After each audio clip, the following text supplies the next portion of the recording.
King sok sok pada kapot bat susah nak ni welcome back to my vlog ទៅកាន់ខេត្តកពតឥឡូវនេះគឺយើងចេញដំណើរពីក្រាសាំងតែនៅពេលជិះដំណើរហ្នឹងគឺយើងឃើញគេដឹកម៉ូតូស្មានតែលក់អីក៏ប៉ិតគេលក់គ្រឿងសមុទ្រសោះឥឡូវនេះគឺយើងមកដល់កន្លែងគេដែលមានឈ្មោះថា Venture Resort ហើយ Venture Resort នេះគឺនៅគៀកជើងភ្នំបូកគោដែរប៉ុន្តែមានជាប់មាត់សមុទ្រតែម្ដងអញ្ចឹងគឺលយម្យ៉ាងដែរឥឡូវនេះគឺយើងមករួមធួរហើយទៅយើងគេងនេះគឺក្រែមមួយហើយបែរមុខទៅមាត់សមុទ្រទៀតអញ្ចឹងសបោកន្លែងថតរូបខ្លាំងមែនតើហ្នឹងហើយសូមនិយាយតពីកូនបន្តិចនៅក្នុងបន្ទប់ហ្នឹងមានក្រែធំមួយហើយយើងអាចអេតពុកបន្ថែមបានហើយគេអត់មានកំណត់មនុស្សគេងទេឲ្យតែគេងចុះកន្លែងដែលខ្ញុំគេងគឺងាយស្រួលមែនតើដោយសារមានកន្លែងធ្វើម្ហូបផងមានកន្លែងអង្គុយញ៉ាំផង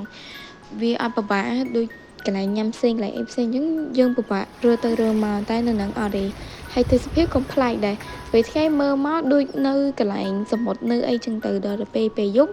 ដូចនៅកោះចឹងក៏ប៉ុន្តែមិននៅកោះទេគឺនៅទាត់ដីហើយ view នៅនឹងមានភ្នំផងមានសមុទ្រផងហើយដល់ពេលព្រឹកវិញមានទឹកនាយទៀតនិយាយទៅទេសភាពស្អាតមកចប់ហើយក៏សបោកន្លែងថតរូបដែរហើយបើខ្យល់វិញគឺខ្លាំងណាស់ពិបាកថតរូបដែរហ្នឹងណាតែអីទេឲ្យតែបានថតរូបបន្ទាប់ពីថតរូបពេលថ្ងៃហើយថតរូបពេលយប់ម្ដងហើយនៅពេលយប់មានភ្លើងហ្នឹងទៅដូចនៅកោះហ្នឹងក៏ប៉ុន្តែមិននៅកោះទេគឺនៅកន្លែងគេងធម្មតាហើយឥឡូវនេះយើងមកញ៉ាំបាយទៅពីញ៉ាំបាយហើយកាត់មកដល់ពេលព្រឹកវិញម្ដងពេលព្រឹកគឺទឹកនាយទឹកអីចឹងទៅតបមកនាំម៉ាក់មកថតរូបនិយាយទៅក៏សម្បូរ style ជាងខ្ញុំទៀតអញ្ចឹងវីដេអូនេះមានតែប៉ុណ្្នឹងទេជួបគ្នានៅវីដេអូក្រោយបាយ